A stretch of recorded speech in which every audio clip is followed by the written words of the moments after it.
encuentra la moneda perdida, bueno, la alegría es tremenda y nuevamente comparte la alegría, el gozo y la bendición con los que la conocen y con los que sabían el problema que la mujer tenía, que había perdido dinero.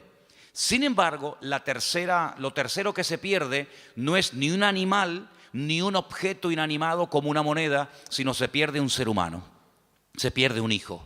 Y en este caso no vemos, como en el caso del pastor que fue a buscar la oveja perdida, ni vemos al padre como la mujer que busca la moneda. Vemos que el padre no va detrás del hijo, por una sencilla razón, porque ese es el camino que de momento su hijo ha escogido. Y lo que vemos en esta parábola, hay muchas enseñanzas, pero una de las cosas fundamentales que vemos en esta parábola, la famosa parábola del hijo pródigo, es que el padre no va en contra de la voluntad del hijo, aunque la voluntad del hijo no es correcta. Es decir, el hijo sí tiene voluntad propia. El hijo decidió marcharse y cuando quiera las puertas estarán abiertas, pero es el hijo el que tiene que reflexionar, es el que tiene que pararse y decir: he cometido una equivocación, me he equivocado, no he hecho correctamente. Y dice entonces en Lucas capítulo 15, a partir del versículo 17, algo muy interesante, y voy a leerlo. Lucas 15, 17. Volviendo en sí, el hijo pródigo, el que se marchó, dijo: ¿cuántos jornaleros en la casa de mi padre tienen abundancia? Abundancia de pan, y yo aquí perezco de hambre. Me levantaré e iré a mi padre y le diré: Padre, he pecado contra el cielo y contra ti.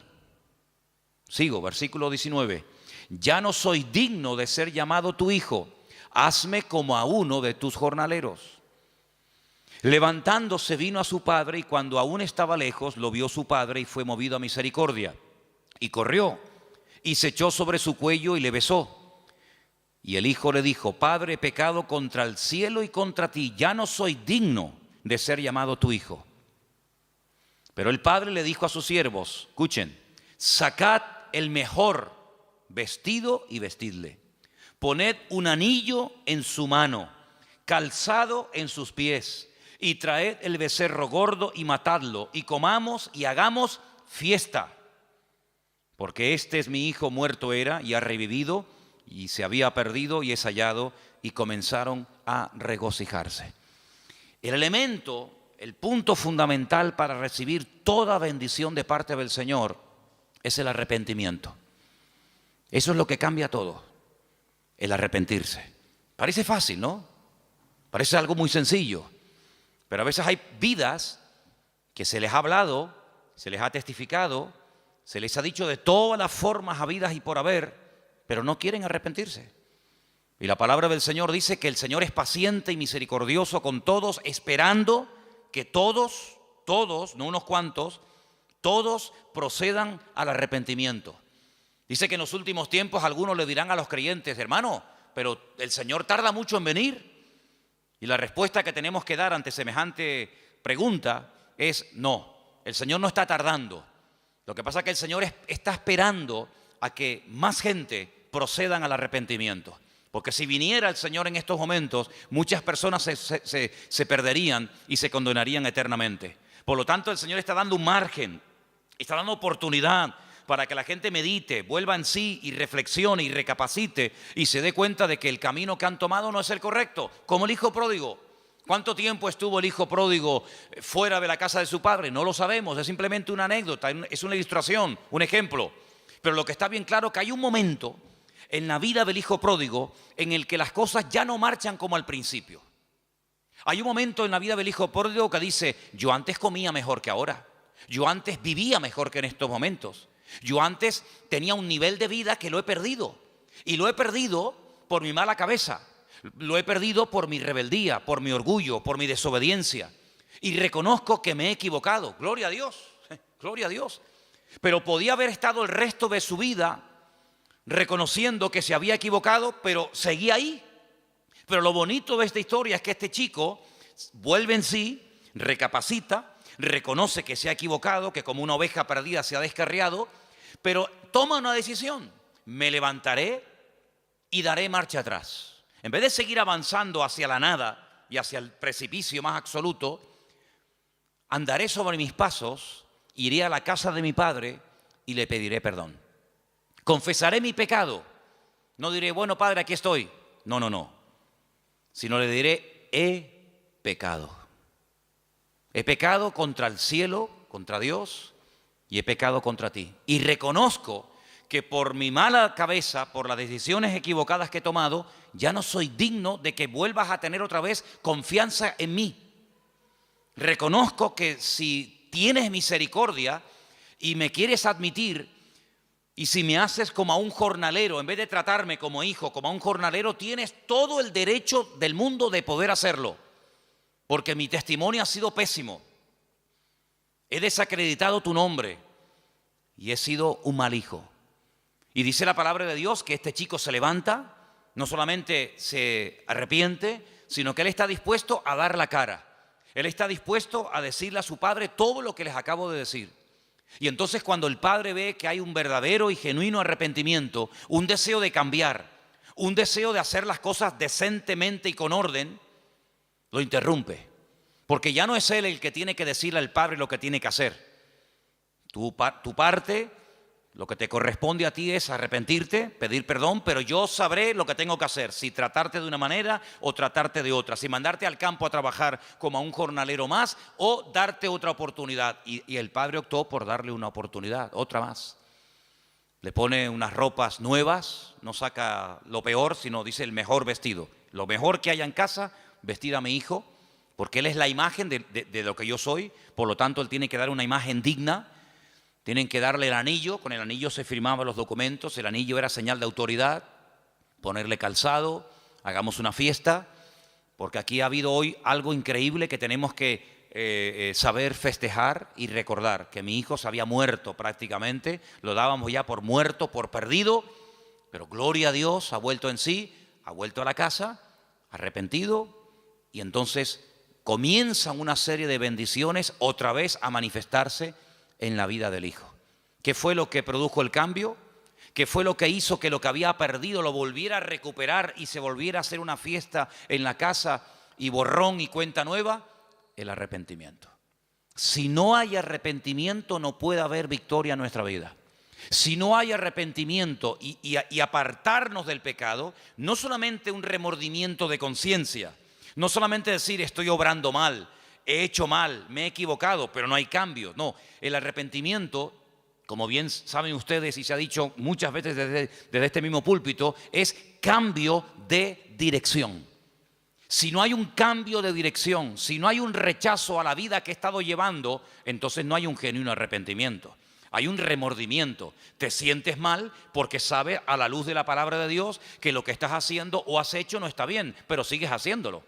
El arrepentimiento genuino es el que lleva a la persona a reconocer su error, pero a querer rectificar, a cambiar de dirección y a empezar una vida completamente alejada del pecado que hasta ese momento lo ha estado dominando. Entonces vemos en el hijo pródigo que él vuelve en sí, recapacita, retorna a la casa del padre, pide perdón y automáticamente, gloria a Dios, una lluvia, una cascada de bendiciones comienza a ser derramada sobre la vida de este muchacho, porque vemos que el arrepentimiento es la clave para toda bendición de nuestra vida. ¿Cuántos dicen amén?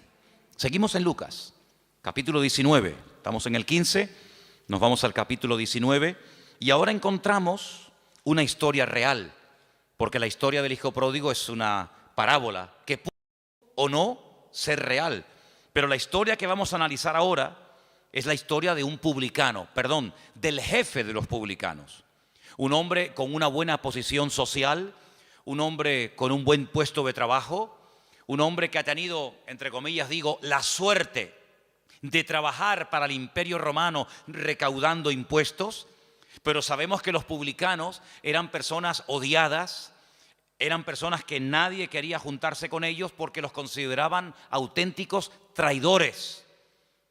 Trabajando, levantando impuestos para el enemigo, es increíble, de tus propios hermanos.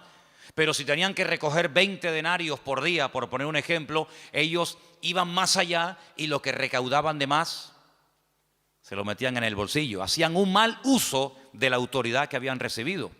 Y hay un tal Zaqueo, capítulo 19 de Lucas, que Es un hombre muy pequeño de estatura, se sube a lo alto de un árbol sicómoro, dice la Biblia, un árbol muy fácil de trepar, para ver cuándo el Señor pasa. Y para su sorpresa, versículo 5 dice: cuando Jesús llegó a aquel lugar, mirando hacia arriba, le vio y le dijo: Zaqueo, date prisa, desciende, porque hoy es necesario que pose yo en tu casa. La sorpresa de Zaqueo tuvo que ser mayúscula. La sorpresa de Zaqueo tuvo que ser inmensa. Es decir, no solamente se para, me dirige la palabra, sino encima me da el honor de poder llevarlo a mi casa. Bueno, a raíz de esto, dice la Biblia en el versículo 7, comenzaron las murmuraciones. La gente decía: ¿cómo es posible que ha entrado a la casa de un hombre pecador? Pero fíjate qué interesante, ya en la casa ocurre algo muy interesante. Versículo 8. Entonces Zaqueo, puesto en pie, dijo al Señor: he aquí, Señor, la mitad de mis bienes doy a los pobres.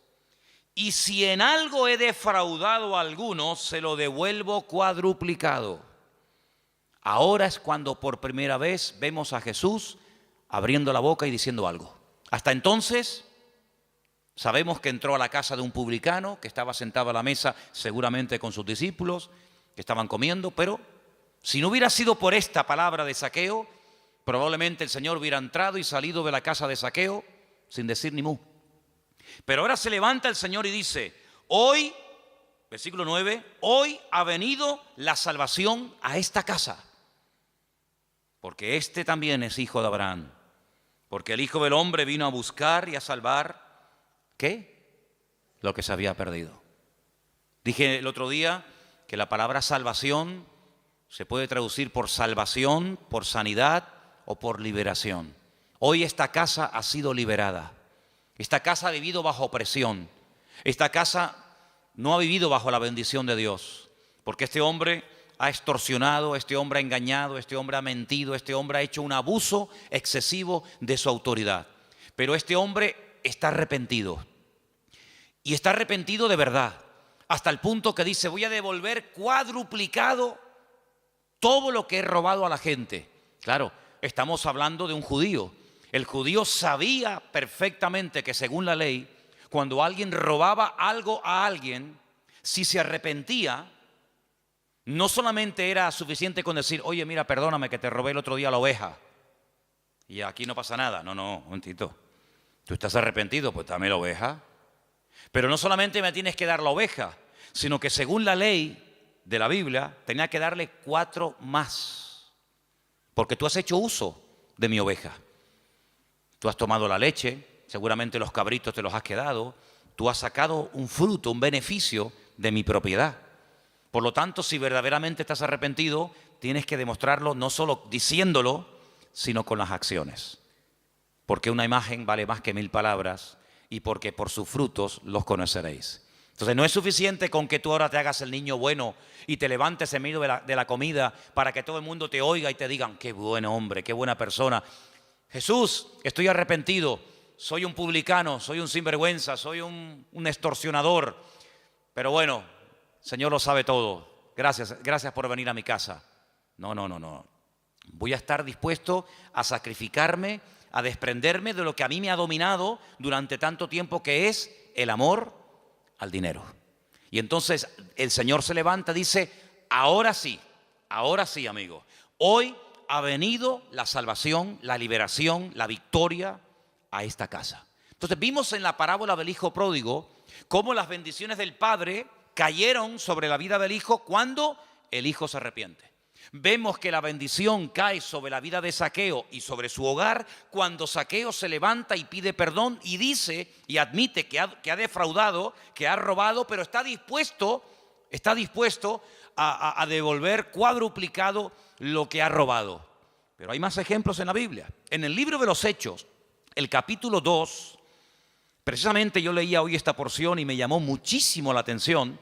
Hechos capítulo 2, a partir del verso 36, cuando es derramado de una forma sobrenatural el Espíritu de Dios sobre aquellos que estaban en aquel lugar, muchas personas se rodean la casa y Pedro se pone en pie y dice, amigos, hermanos, que nos habéis escuchado hace unos instantes hablar en diferentes idiomas y los habéis entendido porque ustedes saben perfectamente lo que hemos dicho, aunque nosotros no tenemos ni idea de lo que hemos dicho, porque hemos hablado en otras lenguas, según el Espíritu nos da que hablase. Pues quiero decirles que nosotros primero no estamos borrachos. Esto no es efecto del alcohol, porque el alcohol no produce estos efectos. Si fuera así, hermanos, acéptenme esta broma. Pues si yo quisiera hablar hebreo, me emborracho y fíjate tú, hablo hebreo perfectamente. Y mañana quiero hablar griego y me tomo 5 cervezas y hablo griego. Y pasado quiero hablar con un alemán y me tomo una botella de whisky y hablo alemán. No, es que el alcohol no produce estos efectos. Todo lo contrario. Hasta el idioma que habla lo vas a hablar torpe y lo vas a hablar mal. Así que esto no es efecto del alcohol. Lo que aquí ha ocurrido, que ustedes acaban de oír y ver, esto es el cumplimiento de una palabra que estaba escrita nada más y nada menos que por Joel, por el profeta Joel, que dijo que en los postreros días el Señor derramaría de su Espíritu Santo sobre las personas.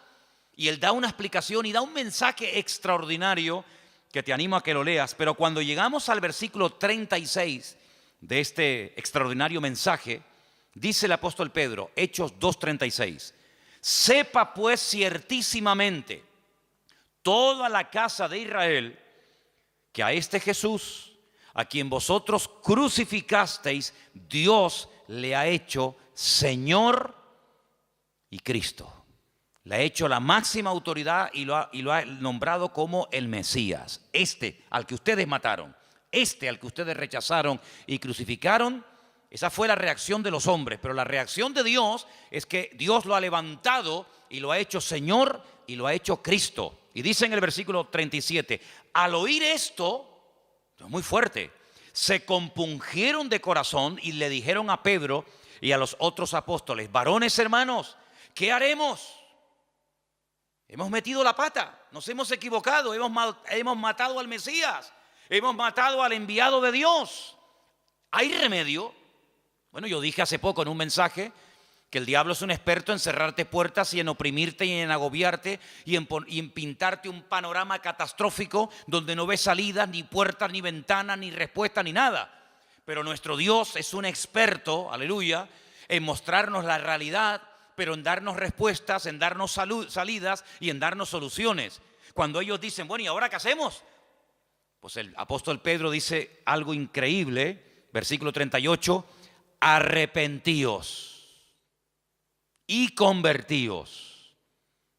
Dice versículo 38, cada uno de vosotros en el nombre de Jesucristo para el perdón de vuestros pecados y recibiréis el don, el regalo, la dádiva del Espíritu Santo como nosotros. Y después les habla de la promesa. Dice, mira, esta promesa que dio Joel, que se ha cumplido hoy, no solamente es para nosotros, sino es para ustedes también y para cuantos el Señor nuestro Dios llamare. Y entonces dice que ese día se arrepintieron, se convirtieron, cambiaron de vida, se bautizan y automáticamente entran a formar parte de la iglesia, del cuerpo de Cristo, de la iglesia del Señor. Es decir, estamos viendo ejemplos de cómo las bendiciones del Padre se derraman sobre el Hijo pródigo cuando éste se arrepiente. Estamos viendo cómo la bendición llegó al hogar de Zaqueo cuando éste se arrepiente y está dispuesto a cambiar. Y estamos viendo ahora una enorme multitud de personas dolidas, compungidas, digamos, diciendo, madre mía, la que hemos liado, ¿ahora qué hacemos? Pero el apóstol Pedro le dice, arrepiéntanse, cambien, conviértanse. Y automáticamente la bendición de Dios también será vuestra y caerá sobre vuestras vidas y sobre vuestras cabezas. Entonces estamos viendo cómo para recibir las bendiciones, para vivir en paz, para tener libertad, para tener gozo y para que el Señor esté a nuestro lado, tiene que haber previamente un reconocimiento de nuestra culpa, de nuestro pecado, confesarla pidiendo perdón delante del Señor y cambiar automáticamente. De lo contrario, la palabra que oímos, si nos toca, nos convence, nos redarguye de pecado y no cambiamos, al final la palabra, en vez de convertirse en una herramienta de bendición, se va a convertir en una herramienta de condenación. Porque la palabra viene para convencerte de pecado. Si te convence de pecado, si te redarguye el Espíritu de Dios, cuando escuchas la palabra y cambias y te arrepientes, gloria a Dios. Pero ¿y si no te arrepientes? Dice, ya no hay más ofrenda por el pecado, ya no se puede hacer nada más. No vamos a decirle al Señor que suba otra vez al madero y que muera otra vez. Eres tú el que no quieres cambiar, eres tú el que no te quieres arrepentir, y todo el futuro maravilloso y todas las bendiciones que el Señor tenía para tu vida, tú lo estás echando a perder con tu falta de arrepentimiento y de una genuina conversión delante del Señor. ¿Cuántos dicen amén? Vamos a ir a algunos pasajes, otros pasajes del Nuevo Testamento para ir fortaleciendo todo esto, y espero que esté quedando claro, ¿verdad? Segunda de Corintios, capítulo 2, versículo del 5 en adelante. Segunda de Corintios, capítulo 2, versículo 5.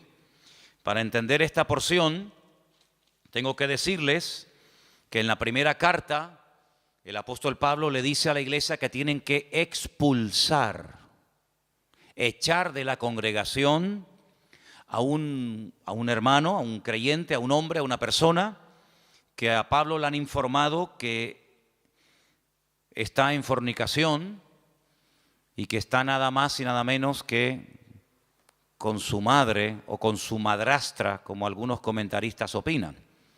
Cuando el apóstol Pablo le dice, mira, es que hay un hermano en la iglesia, o uno que dice que es creyente en la iglesia, y resulta que está cometiendo un pecado terrible, y le dice, mira, algunos comentarios dicen que era realmente con su madre, cosa que nos puede resultar escandaloso hoy en día, pero que en aquellos tiempos la depravación era tan terrible que era normal, O otros comentarios dicen que podía ser la segunda esposa de su marido, con su madrastra. Bueno, da igual, madre o madrastra.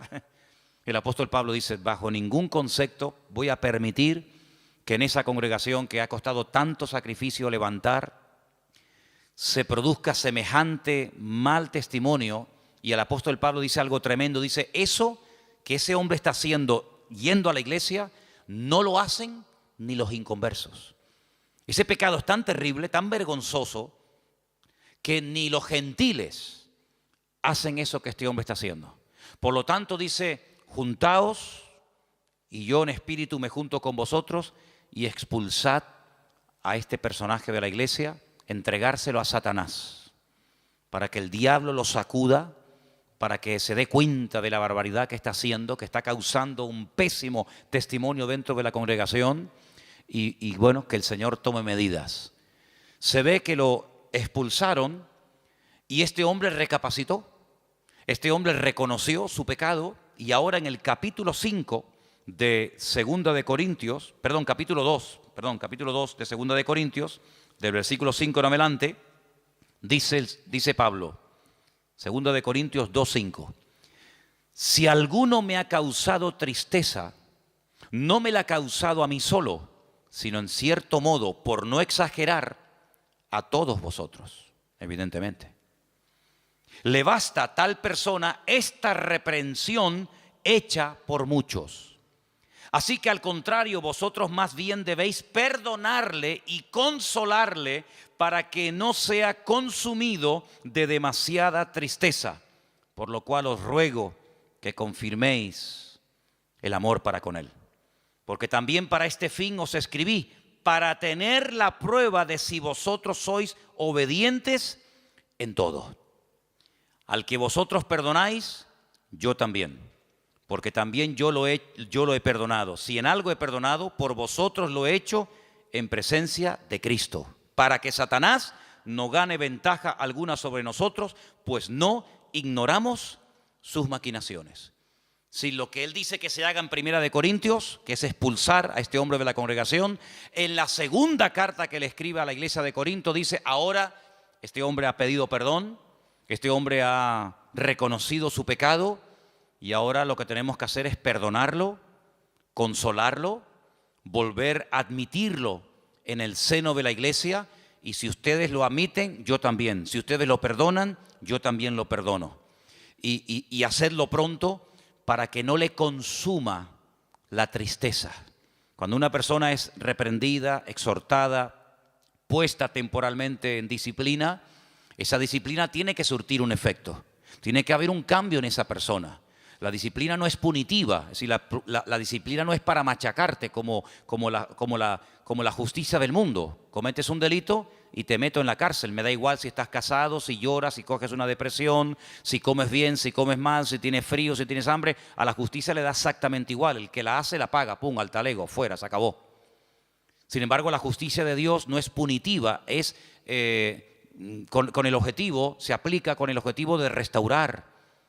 Se aplica con el objetivo de que la persona abra los ojos y se dé cuenta de que por ahí vas mal, amigo, de que esa no es la voluntad de Dios, que Dios nos ha llamado a vivir en santidad y que cuando un miembro del cuerpo causa un mal testimonio, en cierto sentido, toda la iglesia está causando un mal testimonio, porque juzgan y sacan conclusiones equivocadas por la culpa de uno. Entonces el apóstol Pablo, viendo que la iglesia ha hecho lo que le dijo Pablo que hiciera y viendo que este hombre se ha arrepentido, dice, volver a admitirlo. Pero ¿qué fue lo que hizo que Pablo y la iglesia lo volvieran a admitir y le volvieran otra vez a brindar el amor y el apoyo y la cobertura de la iglesia? El arrepentimiento. Porque el arrepentimiento, vengo diciendo en las porciones que estamos leyendo esta tarde, que es lo que produce el cambio. El arrepentimiento es lo que abre o cierra la bendición de Dios. Una persona no arrepentida, una persona que no quiere cambiar, una persona que no quiere dejar el pecado, Juan va mucho más allá y dice, probablemente no ha conocido nunca a Dios. Porque el que practica asiduamente el pecado y no siente remordimiento, sino que sigue y sigue y sigue, y le hablan y le dicen y escucha, y dice una persona reiterativa y que sigue pecando y pecando y pecando, el apóstol Juan dice, probablemente nunca ha conocido a Dios, porque el que ha conocido a Dios no practica el pecado. Una cosa es que no pequemos. ¿Quién no peca, hermanos? Pero otra cosa es practicar el pecado. Es decir, dice la Biblia que cuando conocimos al Señor, todos y cada uno de nosotros, en nuestra vida se manifestaban las características de los pecadores. ¿Cuál era? Pecar. Unos pecaron de una manera, otros pecaban de otra forma, pero todos nos encontramos al pie de la cruz, ¿sí o no? Todos tenemos que pedir perdón, unos por su fornicación, otros por su adulterio, otros por su vida de idolatría, otros porque vienen de la santería y de la brujería, otros porque vienen del agnosticismo y del ateísmo más absoluto. Es decir, cada uno tiene su historia. Cuando venimos al Señor, nos convertimos, nos arrepentimos, nos convertimos, las cosas viejas pasaron, y aquí todo es hecho nuevo, y ahora tienen que comenzar a notarse en nuestra vida cambios, a corto y a largo plazo. Claro, hay un margen, hay un tiempo. Pero lo que no puede ser es que pase un año, 2 años, y pasen los días, las semanas y los meses, y esta persona que dice que se ha convertido, que se ha arrepentido, que quiere ir en serio con el Señor, siga practicando y llevando la misma vida de pecado y de desorden que hasta el día de su conversión estuvo llevando. Juan dice, hermanos, la palabra no falla, el evangelio no es estéril. Lo que ocurre es que esta persona en el fondo nunca conoció a Cristo. Nunca nació de nuevo. Le gusta la iglesia, le gusta el evangelio, le gusta el ambientillo de los creyentes, pero no ha nacido de nuevo. Porque el que ha nacido de nuevo, el que ha conocido, el que ha tenido un encuentro personal con el Señor, dice, es totalmente imposible que continúe practicando el pecado como lo hacía antes de conocer al Señor. ¿Queda claro? ¿Amén? Bien, vamos a ver más pasajes. Tenemos un pasaje que es toda una consolación para nosotros. Primera de Juan, capítulo 1. Primera de Juan, capítulo 1, versículos 8 y 9. Un texto que nos da una esperanza y una tranquilidad tremenda a nuestros corazones. Dice la palabra así: si decimos que no tenemos pecado, nos engañamos a nosotros mismos. Y la verdad no está en nosotros. Pero si confesamos nuestros pecados, Él es fiel y justo para perdonar nuestros pecados y limpiarnos de toda maldad. Es decir, si hemos pecado y le pedimos perdón al Señor en un genuino arrepentimiento, el Señor siempre perdona. ¿Cuántos dicen amén? Siempre perdona. ¿No se cansa de nosotros? Yo creo que no. Yo creo que el Señor es un Dios que está tan deseoso de bendecirnos y de estar con nosotros, que en el momento en el que ve que verdaderamente estamos arrepentidos y le confesamos nuestro pecado, el Señor siempre perdona. ¿Saben cuál es el único pecado que Dios no perdona? El que no se confiesa. Ese es el pecado que Dios no perdona, el que no se confiesa. No es que el que no se confiesa, me da igual cuál sea. Si usted tiene un pecado y no lo confiesa, aunque no sea, como dicen algunos, el pecado contra el Espíritu Santo, pero sea cualquier otro, si usted tiene un pecado en su vida y no lo confiesa, evidentemente su pecado le va a condenar, porque pecado no confesado es pecado que te lleva a la muerte, porque la paga del pecado es la muerte. ¿Cuál es el pecado que Dios perdona? Aquel que se confiesa en un genuino arrepentimiento, invocando el perdón y la sangre de Cristo, y Él es fiel y justo para limpiarnos de toda maldad. ¿Cuántos dicen amén? Seguimos en Juan, capítulo 2, verso 1. Hijitos míos, estas cosas os escribo para que no pequéis. Ese es el objetivo, que no pequemos. Pero si alguno hubiere pecado, abogado tenemos para con el Padre. ¿A quién? A Jesucristo. Esa palabra abogado es la misma palabra que aparece en Juan cuando dice consolador, paracleto. Tenemos un abogado delante del Padre que es Jesucristo el justo. Él es la propiciación, una palabra un poco rara, ¿no? Él es nuestro sustituto, el que ocupó nuestro lugar. Eso es lo que es propiciación. Él es el sustituto, Él es la propiciación por nuestros pecados. Y no solamente por los nuestros, sino por los de todo el mundo. En esto sabemos que nosotros le conocemos, si guardamos sus mandamientos. Hay alguien que pueda decir, yo le conozco, yo sé, yo he tenido un encuentro con el Señor, y no guarda sus mandamientos, es decir, su palabra. Esa persona es mentirosa. Miente. Y la verdad no está en él. Pero el que guarda su palabra, en este verdaderamente el amor de Dios se ha perfeccionado. Por eso sabemos que estamos en él. Nuestros deseos cambian.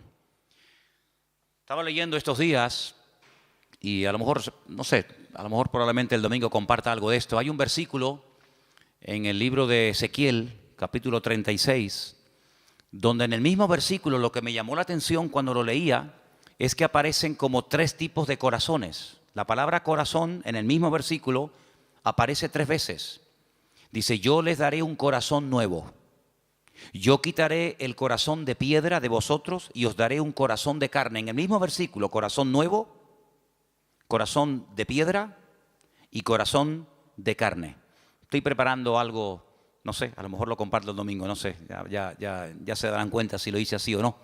Pero lo que está bien claro es que el Señor, cuando viene a nuestra vida, nos cambia nuestros sentimientos, nuestros impulsos, nuestras emociones. Y en eso se conoce que una persona verdaderamente ha nacido de nuevo.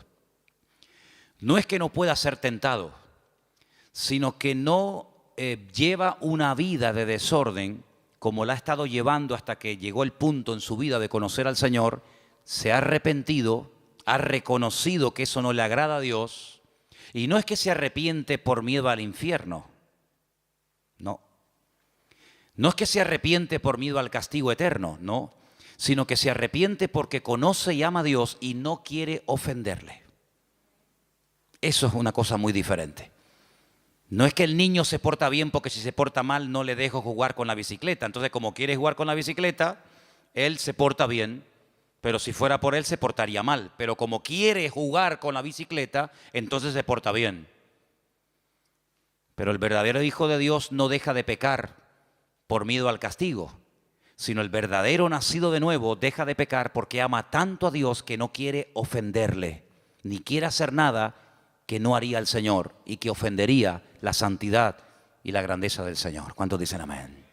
Ahora, puede ser que como creyente se peque, claro, ¿cómo no? Somos seres humanos y dice la Biblia que el espíritu está pronto y la carne es débil. ¿Qué ocurre entonces?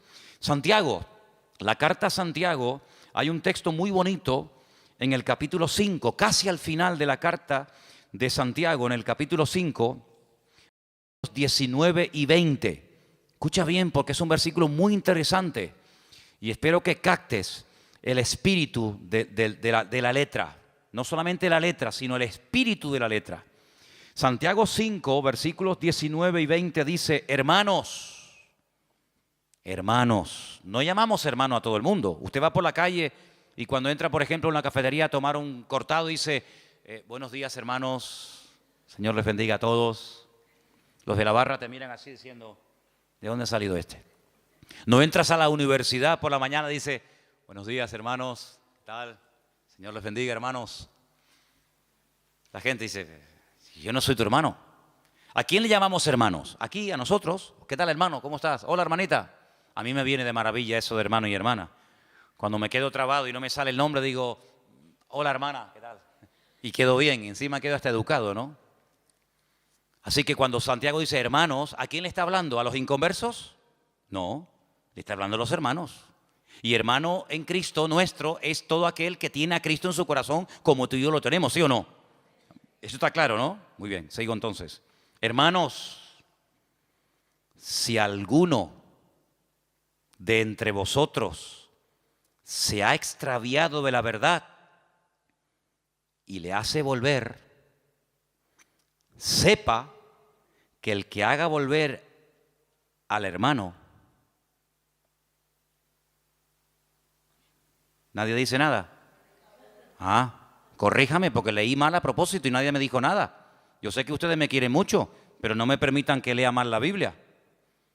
El versículo no dice, sepa que el que haga volver al hermano, no dice eso, hermano. Dice, el que haga volver al pecador del error de su camino, salvará de muerte un alma y cubrirá multitud de pecados. Es decir, que existe la posibilidad de que después de haber conocido al Señor, de formar parte del cuerpo de Cristo, de ser hermanos y hermanas, pequemos y nos desviemos de la verdad, ¿sí o no? Entonces, ¿qué hacemos? Bueno, pues entonces lo que hay que hacer es volver al camino. ¿Y cómo se vuelve al camino? Arrepintiéndose. Señor, he pecado contra el cielo, he pecado contra tu palabra, te pido perdón, lo siento, Señor. No quiero volver a cometer este pecado. ¿Y el Señor qué hace? Perdona y olvida. ¿Por qué? Porque es fiel y justo para perdonar todo pecado que verdaderamente le pedimos perdón en genuino arrepentimiento delante del Señor. Entonces, el denominador común, el hilo conductor de lo que estoy hablando en esta noche, todo se ciñe a una sola palabra: arrepentimiento, arrepentimiento, arrepentimiento. Pero cuidado, hay creyentes que piensan que el tema del arrepentimiento es para los de la calle, para, como decimos a veces hasta despectivamente, ¿no? Que Dios nos perdone, para los del mundo, que se arrepientan de esa idolatría, que se arrepientan de sus pecados. Sí, no, está claro que se tienen que arrepentir, los pecadores se tienen que arrepentir, pero hermano, los cristianos también tenemos que vivir una vida de arrepentimiento cada día. O nosotros ya no pecamos. El que no practiquemos un pecado no significa que de vez en cuando no cometamos algún pecado. Porque dice la Biblia que el que no peca es varón perfecto, capaz de refrenar todo su cuerpo. Podemos pecar de muchas formas, tal vez no tan brutales, tal vez no tan exageradas como cuando no le conocíamos a Él, pero en definitiva se puede pecar, pero gloria a Dios, que Dios es fiel y justo para perdonar siempre, siempre, cuando hay un genuino arrepentimiento en nuestras vidas y en nuestros corazones. ¿Cuántos dicen amén? Qué alivio, ¿no? Gloria a Dios. Bueno, tengo un versículo más. Vamos a Job, libro de Job, y con este texto terminamos. Libro de Job, capítulo 11. Y son versículos que a usted le van a resultar muy, pero que muy, muy conocidos, porque la mayoría se lo saben todos ustedes de memoria, ¿sí o no? ¿Se lo saben de memoria? Dice Job capítulo 11, versículo 13. ¿Lo leemos juntos? Me gustaría que lo leyéramos juntos. Job 11, del 13 en adelante. Cuando lo tengan, dígame, ya lo tengo. Lo tienes, ¿no? Dice, si tú dispusieres tu corazón y extendieres a él tus manos, si alguna iniquidad hubiere en tu mano y la echares de ti y no consintieres que more en tu casa la injusticia, entonces levantarás tu rostro limpio de mancha, serás fuerte, nada temerás. Olvidarás tu miseria o te acordarás de ella como aguas que pasaron. La vida te será más clara que el mediodía. Aunque oscureciere, será como la mañana. Tendrás confianza porque hay esperanza. Mirarás alrededor y estarás seguro. Te acostarás y no habrá quien te espante. Y muchos suplicarán tu favor. Pero los ojos de los malos se consumirán. No tendrán refugio y su esperanza será dar su último suspiro. ¡Qué maravilla de bendiciones! Dormir en paz, estar tranquilos, aunque sea de noche, será como la mañana. Es una vida victoriosa, segura, bendecida, prosperada. Todo eso está hermoso. Y si yo pregunto a cualquiera, ¿cuántos quieren tener esa vida? Que todo te vaya bien, que tengas bendición, que duermas seguro, que las puertas se abran, que no tengas temor de nada ni de nadie. Hermanos, cualquiera, en cualquier iglesia en la que usted vaya, en cualquier denominación, todo el mundo diría, yo hermano, yo quiero esa vida. Muy bien, gloria a Dios. Primer punto a favor. Pero el requisito lo hemos leído en los primeros versículos. Disponer el corazón. Extender las manos. ¿Qué es extender las manos? Este gesto que hacemos, ¿qué es? Me rindo. Cuando alguien te atraca, ¿qué dices? Levante las manos, arriba las manos. Me rindo. Es así. ¿A quién te rinde? A el Señor. Me rindo, Señor. Dame con un garrote. Me rindo. Tienes que rendirte. Segundo, si alguna iniquidad, si algún pecado hubiere en tu mano, bajo tu control, que tú dominas, la mano es sinónimo de control, de autoridad, pues si la echas de ti y no permites que more en tu casa la injusticia, entonces todo lo bonito que nos gusta tener vendrá, como dice el Señor, por añadidura. Pero el requisito, ¿cuál es? Arrepentimiento. Arrepentimiento. Entonces, sin arrepentimiento no puede haber bendición. Sin arrepentimiento no puede haber paz 100% en nuestros corazones. Siempre estaremos intranquilos por algo o por alguien. Si no hay arrepentimiento, si no hay un reconocimiento de que somos, como decía Abraham, fíjate quién dice esto, polvo y ceniza, polvo y ceniza. Si no decimos como el apóstol Pablo, miserable de mí, ¿quién me librará de este cuerpo de muerte? Que a veces me encuentro con una ley en mis miembros y una ley opuesta a mis miembros, la ley de la mente, la ley del espíritu, hago lo que no quiero, lo que quiero no hago, miserable de mí.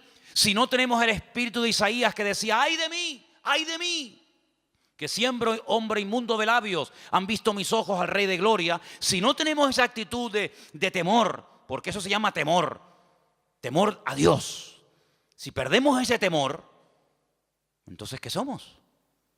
¿Qué somos entonces? Cuando dice la Biblia que el principio, no el final, no es una meta, bueno, a ver si la alcanzamos, hermanito. No, el principio, el Bereshit, el principio de la sabiduría.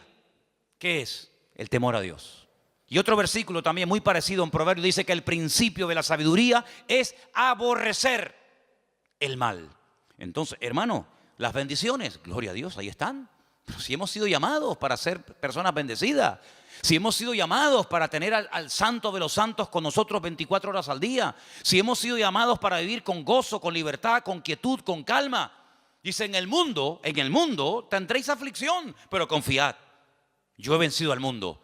Pero bueno, ¿y entonces por qué a veces no hay esa paz, no hay esa bendición? Bueno, pues porque a veces pecamos, pero cuidado, y quiero dejar bien claro esto, porque a veces nosotros podemos llegar a presumir o a sentir una falsa seguridad porque decimos, pero si yo no estoy pecando.